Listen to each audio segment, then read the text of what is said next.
جب حضرت آدم علیہ السلام بہشت سے زمین پر تشریف لائے تو بارگاہ الہی میں عرض کیا کہ خدایا، میں یہاں نہ تو ملائکہ کی تسبیح و تکبیر سن سکتا ہوں اور نہ ہی کوئی عبادت گاہ دیکھتا ہوں جیسا کہ آسمان میں بیت المعمور دیکھتا تھا جس کے ارد گرد ملائکہ طواف کرتے تھے۔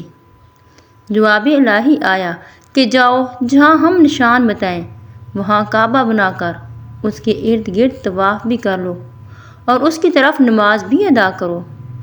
حضرت جبرائیل علیہ السلام ان کی رہبری کے لیے ان کے ساتھ چل پڑے اور انہیں وہاں لائے جہاں سے زمین بنی تھی، یعنی جس جگہ پر جھاگ پیدا ہوا تھا، اور پھر وہی جھاگ پھیل کر پوری زمین بنی۔ حضرت جبرائیل علیہ السلام نے اپنا پر مار کر 7ویں زمین تک بنیاد ڈال دی جس کو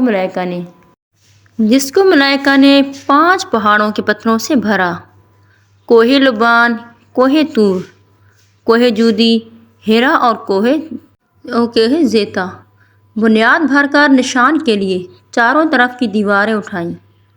اس طرف آدم علیہ السلام نماز پڑھتے رہے اور اس کا طواف بھی کرتے رہے۔ طوفان نوح تک کعبہ اسی حالت میں رہا۔ اس وقت وہ عمارت تو آسمان پر اٹھا لی گئی اور یہ کعبہ کی جگہ اونچے ٹیلے کی طرح رہ گئی، مگر لوگ پھر بھی برکت کے لیے یہاں آتے تھے اور آ کر دعائیں مانگتے تھے۔ پھر ابراہیم علیہ السلام کے زمانے تک کعبہ اسی حالت میں رہا۔ جب حضرت اسماعیل علیہ السلام و ہاجرہ اس میدان میں آ کر ٹھہرے اور ان کی وجہ سے یہاں کچھ آبادی ہو گئی، تب ہاجرہ کے انتقال کے بعد حضرت ابراہیم علیہ السلام کو حکم ہوا کہ اسماعیل علیہ السلام کو ساتھ لے کر یہاں عمارت بنوائیں۔ حضرت ابراہیم علیہ السلام کو حکم ہوا کہ یہاں عمارت کعبہ بنائیں۔